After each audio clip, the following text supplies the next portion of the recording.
Travis with NRL Hunter. I thought you were Travis with I'm so good. It's been a long week. Where are we? I don't know. Oh, we're at the 2022 Western Hunt Expo. Hunt Expo. Yeah. This is my first time here. This is not my first time. Oh. Sorry. But I ran into Travis Ishida with NRL Hunter and just walking the floor. And I want people to know about NRL Hunter. So, thank you. Thank you, Travis. The Travis. This is the man Travis, right? So NRL Hunter is a competition for hunters. It's designed for hunters to come out and learn about their gear and their skill set and precision rifle and find out how to become better ethical hunters through competition. So we have like 13 matches throughout the country this year. You shot a couple of matches last year. Your wife shot a match last year. You guys kind of have an idea of what it's all about, but it's a way for people to get together and have fun and kind of practice, because you can't really practice for hunting, but this now gives you a way to practice for hunting. So you go out and shoot animals with these matches, or what do you do? No, we shoot steel. Okay. Or gotcha. Animal target shapes. Animal, okay, that's what that meant. Yeah, okay. Animal target shapes. Steel, 12 by 12 inches. So it's about the size of a vital size of like an elk or a big game, right? It's realistic scenarios that you'd find hunting. Yes. Yeah. And that's the whole point, because if you can't shoot a 12 by 12 target at 500 yards in a controlled environment, you really shouldn't be taking that shot in the wild. And it's really cool that you're putting this on, because it's a humbling experience. It really is. I've shot match to shoot those distances under that.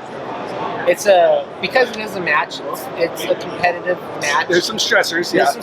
They put on some stressors, just like a hunting situation. And that's what we're trying to do: create realistic scenarios as close as we can. Obviously, we're not shooting animals, but we're shooting the steel, so that you guys shaped like animals. Shaped like animals. Okay.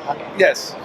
So that you guys can truly understand, because we've all had those buddies that said, I can make, super long shots, and there's guys that we know that are shooting out past a mile. Yes. But when you're shooting at an animal, it's completely different. And so we want people to understand, ethically, should you be shooting that far at an animal? If you can't hit that target, no. Yeah. And if you're not hitting that target 10 out of 10 times, probably not. Yep. Gotcha. So a stage, you have stages in matches. Yes. How long is the stage? You kind of walk us through like a general down into the design of the stage. So all the stages are blind. You go up to a stage. How can you shoot something blind? Well, you can't know where the animals are until you get to the shooting position. That's what you mean. Okay. Yeah. So you run up to a shooting position. You're the RO. You're going to say, Travis. You say, yes, sir. You've got 4 minutes. You have to find, range, and engage 4 targets. Okay. So if there's 4 targets, you're going to shoot from one position. It's a 2-to-1 shooting scale. So if you hit it the first time, you get 2 points. Okay. If you miss and you hit it the second time, you get 1 point. Okay. If you miss the second time, that target's neutralized. Gotcha. Okay. Okay. So basically, stage, you don't know where any of the targets are. You don't know know the animals. Targets. You find them, range, shoot. Yes. Cool. All awesome. in 4 Just like minutes. in hunting. Just like in hunting.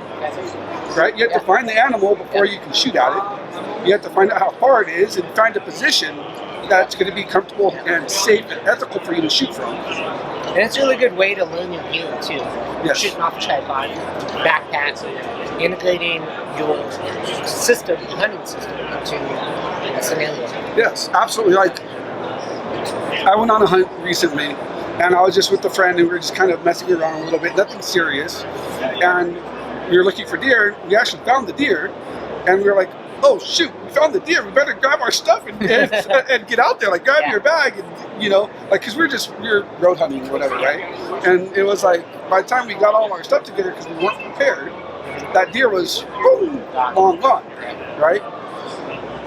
Not that we're trying to promote road hunting or anything of that nature in specifics, but it's more about understanding your gear and how to effectively implement it. And like you said, there's no real way to test your gear out in the field without putting it through scenarios. This is a good environment to do that. And also because it's not just you, it's 50 to 80 other guys seeing what they do. It is. You get to, excuse me, you get to learn from your peers. You get to see how you know, what kind of backpack or what kind of tripod that they're having success with, what optics, or, you know, like the SIG, you know, the new 8Ks, those optics are working great, or that rangefinder is working great. Everyone's excited for the new 10Ks to come out because of the capabilities of that, right? I'm like, sign me up, right? And it's finding out what really works. And part of the NRL Hunter is if you don't have that gear, and we do, we'll let you borrow it. Yeah, that's cool. You know, so if you want to come to a match and you're like, Travis, how do those AKs work? Bro, Travis, here you go. Yeah. You know, this is what I like about them, but you tell me what you like about them. Yeah, that's cool. You have a loaner program. We have a loaner program. Rifles, optics, tripods, bipods. Get out and shoot. Get out and shoot. Awesome. Well, thank you, Jackson. Thank you, Travis.